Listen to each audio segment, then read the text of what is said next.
Assalamualaikum warahmatullahi wabarakatuh.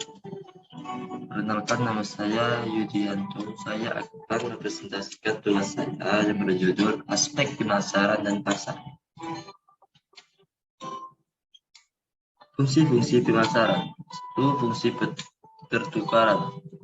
Fungsi pertukaran ialah perusahaan dapat menukar produk yang dimilikinya dengan uang atau produk lain. Fungsi pertukaran terdiri atas pembelian dan penjualan.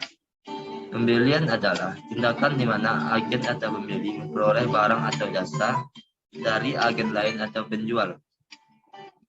Sedangkan penjualan ialah operasi di mana pertukaran terjadi. Ia ditunjukkan berbeda dengan operasi yang disebut penjualan. Selanjutnya, fungsi penyediaan fisik. Fungsi penyediaan fisik ialah mendistribusikan barang atau jasa menjadi barang dari kegiatan pemasaran. Produk yang sudah dihasilkan oleh perusahaan perlu disebar ke beberapa daerah agar bisa diakses oleh target pasar yang juga menyebar. Fungsi penyediaan fisik terdiri atas transportasi, pergudangan atau storage. Selanjutnya, fungsi fasilitas. Fungsi fasilitas ialah alat yang menjembatani pihak perusahaan dengan konsumennya untuk melakukan kegiatan pertukaran. Fungsi fasilitas terdiri atas standarisasi pembelanjaan atau financing, pertanggungan risiko, informasi pasar.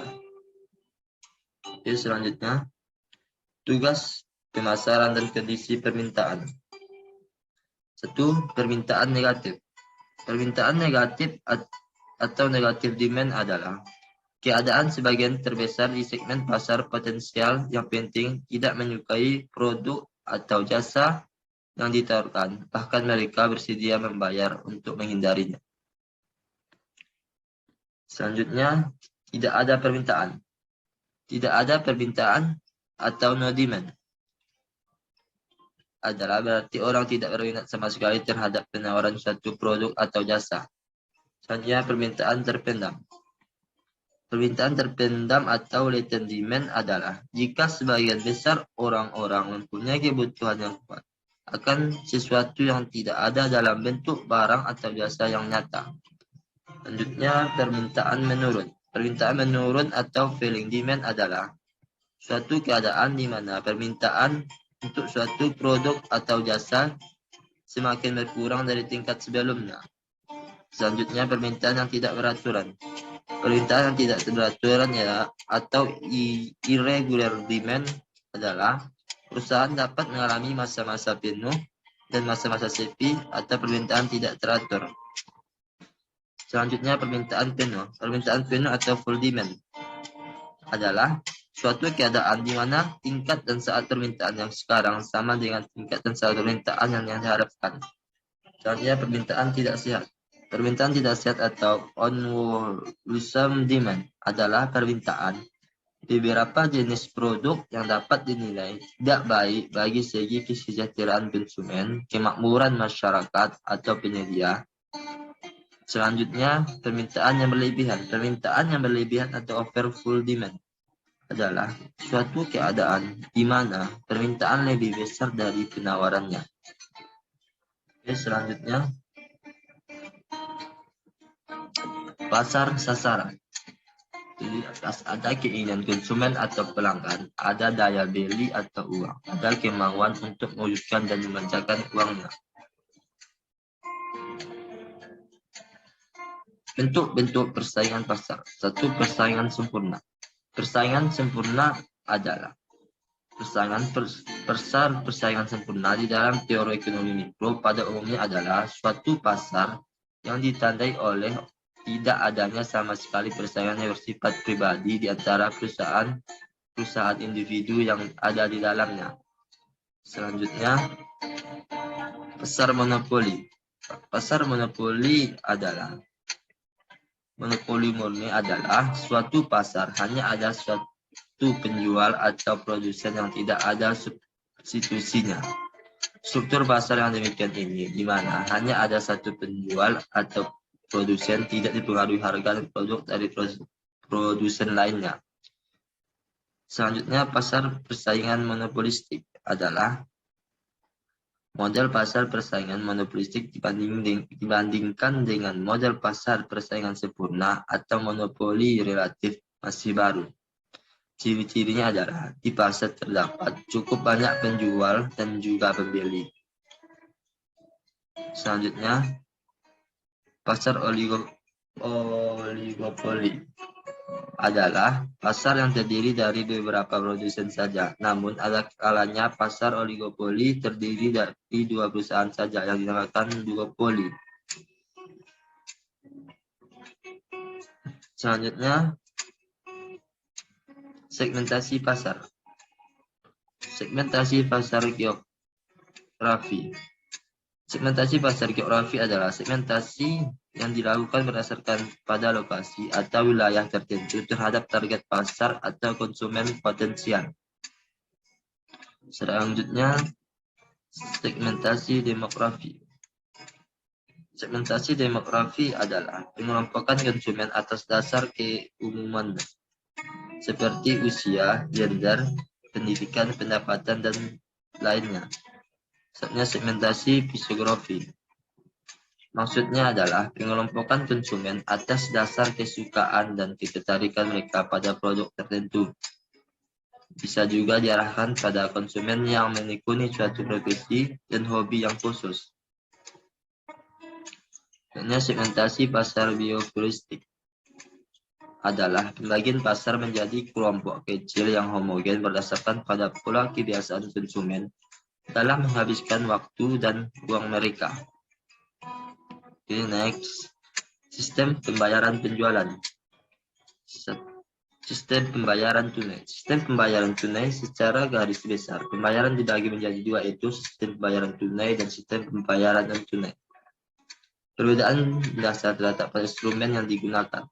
Sistem pembayaran tunai, sedangkan pada sistem pembayaran non-tunai, instrumen yang digunakan beberapa alat pembayaran menggunakan kartu, cek, giro, nota debit maupun uang elektronik.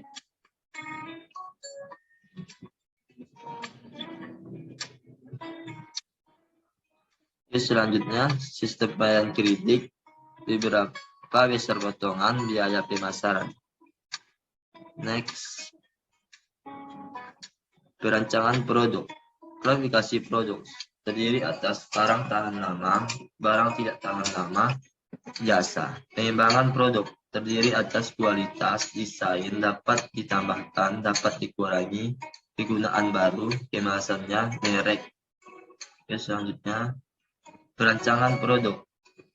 Penentu kualitas terdiri atas material, teknik atau cara pembuatan, tingkat keahlian, orang atau perusahaan yang mengerjakan, engineer, desain, dan specification, daya tarik.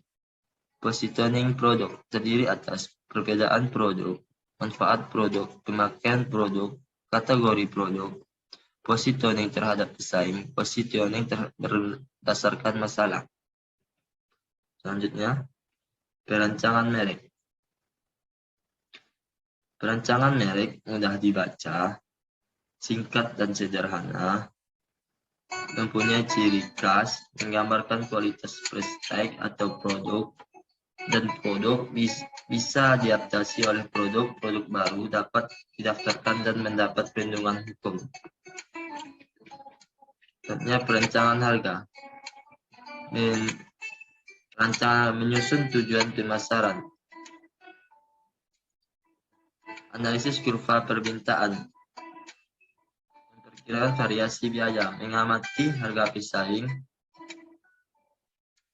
memilih metode penetapan harga final. Memilih menyusun tujuan pasaran. Selanjutnya, tujuan perancangan harga. Bertahan hidup. Disebabkan ketatnya persaingan, cepat berubahnya selera konsumen, perusahaan harus menetapkan harga yang rendah untuk menjaga atau meningkatkan permintaan. Namun, harga harus tetap menutup biaya variabel dan biaya tetap agar perusahaan dapat berada dalam bisnis. Memaksimalkan laba. Perusahaan menetapkan harga dengan memperkiraan permintaan dan biaya yang dikeluarkan dan dihubungkan dengan harga yang akan mendatangkan laba, arus kas, dan tingkat pengembalian investasi maksimum. Maksimalkan penjualan.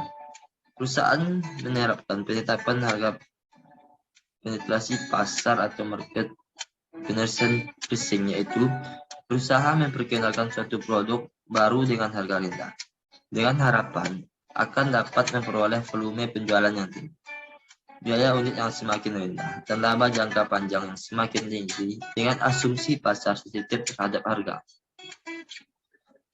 Selanjutnya, prestige. Prestige adalah ketika produsen menetapkan harga yang sangat tinggi untuk produk mereka, bahkan lebih tinggi dari rata-rata. Selanjutnya, pengembangan atas ROI. ROI adalah besar persen profit yang bisa dapat dari total jumlah aset investasi dari definisinya. Bisa dikatakan juga bahwa ROI adalah perhitungan yang bisa menunjukkan tingkat seberapa efektif seseorang atau perusahaan mempertaruhkan dana dalam dana modal berupa investasi.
Selanjutnya, perancangan promosi.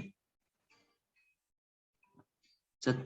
Personal selling. Personal selling merupakan teknik promosi di mana penjual akan mendatangi pelanggan dan berinteraksi dengan pelanggan secara langsung. Meskipun saat ini promosi dapat dilakukan melalui perangkat digital, banyak bisnis yang masih menggunakan teknik personal selling ini.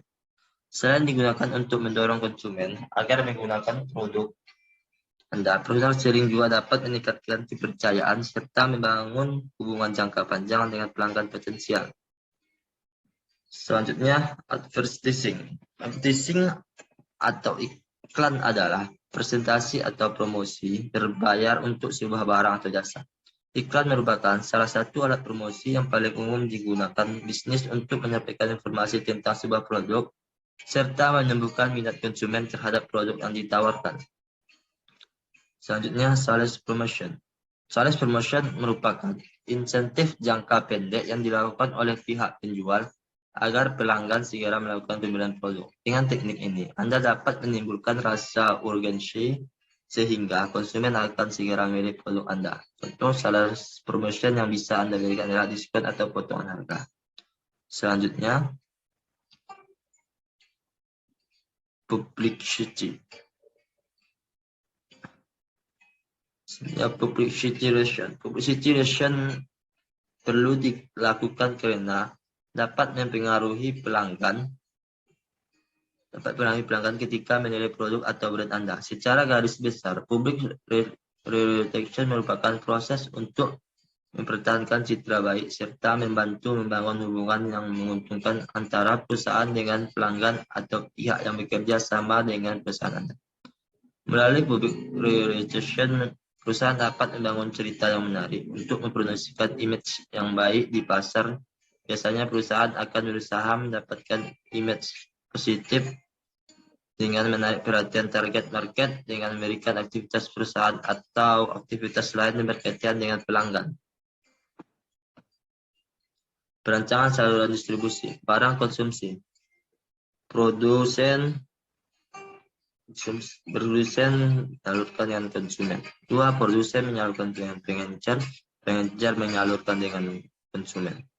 3. Produsen menyalurkan dengan pedagang besar. Pedagang besar menyalurkan dengan pengencer. Pengencer menyalurkan dengan konsumen. 4. Produsen. Produsen menyalurkan dengan agen. Agen menyalurkan dengan pengencer. Pengencer yang menyalurkan konsumen. Barang industri. 1. Produsen menyalurkan dengan pemakai. 2. Produsen menyalurkan dengan distributor. Distributor menyalurkan dengan pemakai. 3. Produsen menyalurkan dengan agen. Agen menyalurkan dengan pemakai. Thank you. Hanya itu yang dapat saya presentasikan. Secara dari kata, saya mohon maaf. Terima kasih. Saya akhiri. Assalamualaikum warahmatullahi wabarakatuh.